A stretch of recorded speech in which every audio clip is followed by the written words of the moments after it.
शरद ऋतु की ठंडी हवाएं गांव में दस्तक दे रही थी। चारों ओर एक अनोखी उमंग थी, क्योंकि नवरात्रि का पावन पर्व शुरू हो चुका था। गांव के हर घर में साफ सफाई हो रही थी, आंगन में रंगोली बनाई जा रही थी और मंदिरों में देवी मां की मूर्तियों की सजावट की जा रही थी। गांव के बीचों बीच स्थित प्राचीन काली मंदिर के पुजारी पंडित गोपाल शरण इस बार की नवरात्रि को लेकर बहुत उत्साहित थे। हर साल की तरह इस साल भी गांव में बड़े धूमधाम से नवरात्रि का आयोजन होने वाला था, लेकिन इस बार कुछ अनोखा घटित होने वाला था, जिसकी किसी को भी भनक नहीं थी। नवरात्रि की पहली रात को पूरा गांव देवी के जागरण के लिए इकट्ठा हुआ था। मंदिर को फूलों और दीपों से सजाया गया था। जैसे ही आरती शुरू हुई, अचानक बिजली चमकी और एक अजीब सी हवा चलने लगी। लोग डर गए, लेकिन पंडित गोपाल शरण ने सबको शांत किया। यह मां की कृपा है, उन्होंने कहा। हमारा गांव इस बार देवी मां की विशेष कृपा का पात्र बनेगा। लेकिन कोई नहीं जानता था कि यह संकेत किसी बड़ी घटना की पूर्व सूचना थी। गांव की सीमा पर स्थित पुराने वटवृक्ष के पास कुछ लोगों ने एक रहस्यमयी छाया देखी। गांव के युवक अजय और सौरभ ने उसे पकड़ने की कोशिश की, लेकिन जैसे ही वे पास पहुंचे, वह छाया गायब हो गई। यह क्या था? सौरभ ने घबराते हुए पूछा। शायद कोई भ्रम होगा, अजय ने जवाब दिया, लेकिन भीतर ही भीतर वह भी चिंतित था। पंडित गोपाल शरण को आधी रात में एक स्वप्न आया।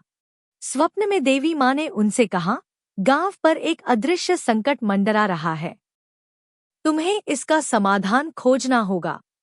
सुबह होते ही पंडित जी ने गांव के बुजुर्गों को बुलाया और स्वप्न की बात बताई।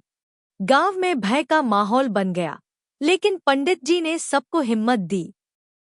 मां हमें रास्ता दिखाएंगी, उन्होंने विश्वासपूर्वक कहा। वे जब अंदर गए तो उन्हें वहां देवी मां की एक प्राचीन मूर्ति मिली, जो कई वर्षों से गुम थी। लेकिन मूर्ति के पास एक पुराना ताम्रपत्र भी था, जिसमें कुछ लिखा था। जब उसे पढ़ा गया तो सभी अचंभित रह गए।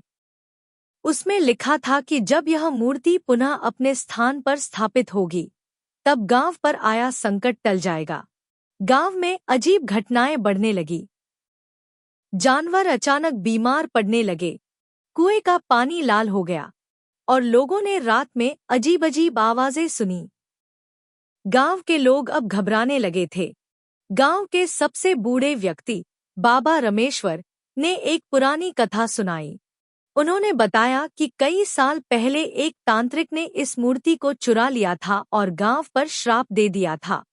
अब जब मूर्ति मिल गई है, तो इसे वापस मंदिर में स्थापित करना ही समाधान है, बाबा ने कहा। जब मूर्ति को मंदिर में रखने की तैयारी हो रही थी, तभी एक रहस्यमयी शक्ति ने गांव में आतंक मचा दिया। ऐसा लग रहा था मानो कोई अदृश्य शक्ति इसे रोकना चाहती हो। लेकिन गांव के लोगों ने एकजुट होकर मां दुर्गा के जयकारे लगाए और अंततः वह शक्ति परास्त हो गई। अष्टमी की रात को गांव में एक दिव्य प्रकाश फैला और मंदिर की घंटियां स्वयं बजने लगी।